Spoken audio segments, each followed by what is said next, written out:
Hello, once again, this is Brother Teacher. I saw an advertisement or a commercial, if you will, promoting martial artist Paul Vunyak's fighting method, as it were, and how indispensable it was, and how he is a world acclaimed master at self-defense for the common person in the street situation and so forth, and that it's not sports martial arts related and so forth, and that he's the go-to guy. He trained the CIA and the Navy SEALs and so forth, and this gentleman, kudos to him, who was doing this particular advertisement promoting Paul. Let me first say this: I don't have any ill will towards any martial arts practitioner, master, grandmaster, what have you. But there has to come a time when we have to face things and look at them as they really are, and get out of the Hollywood mentality and mindset to mean that there's no golden child or grand poobah of martial arts that spans the world. Now, someone might say, well, I'm being contradictory. What about Bruce Lee and how you have touted him as being the greatest martial artist of all time? That's a separate subject of this particular conversation here, if you will, or discourse. What I'm saying is this: there's approximately 8 billion people on planet Earth. It is impossible for you to give one man credit and say that he's the greatest self-defense teacher, on the planet. That's impossible. You can't do that. Has he taught everybody? No. It's one man. The man's not even 80 years old, and he's probably not even 70 years old right now. Paul Vunak, that is. I didn't look it up, but it's okay. But he's still relatively young, still active, still vibrant as it relates to martial arts, and all of his accolades he's well deserving of. But we have to pump the brakes sometimes when we start talking about people's accomplishments and their so-called accolades.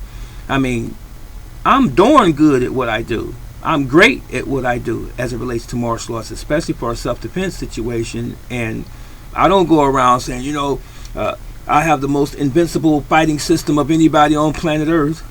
That's too much. That's too much ego. That's too much being self-absorbed. I don't like that, even though Paul is not doing that per se in these advertisements. It's someone else doing it, but Paul knows it's going on. So I would say back off. You're not the greatest martial arts instructor on the planet. Nobody is. That's like saying Gracie Jiu-Jitsu is the greatest martial arts system on the planet. It is not. It is good, but it's not the greatest. And that's like saying Brazilian Jiu-Jitsu is the greatest, or Kung Fu, Wing Chun. Even Bruce Lee made it very popular, like it's the greatest martial arts system on the planet. It's not Taekwondo, it's not Tang Sudo, Shurei-ryu, Shotokan. None of those are the greatest system on the planet, because none of us know everything. And sometimes we don't know what we don't know. Some of us, it takes several generations to even find our system and to even find out just how valuable it is, or even where its weaknesses are. There's weaknesses in what I do. Now, all of the systems and schools that I just mentioned a moment ago, I'm not disrespecting anybody. I'm just making a point.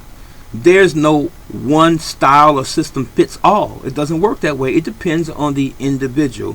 We all have value, no matter if it's Brazilian Jiu-Jitsu, if it's Korean Karate, or Korean martial arts, if you will, more properly, Tang Soo, Taekwondo, Hapkido, or if it's Japanese Aikido, or Jiu-Jitsu, or as I said, Goju or Shotokan, and so on. Stop saying that you have the greatest package, because you don't. I love what I do. I've been doing it 50 years, but I'm not going to live to be 150. I'm going to die one day. Something else is going to come along, or someone else is going to be better than the next person. Get out of your ego. Get out of your feelings and stop wearing it on your sleeve all of the time, and humble yourselves, guys.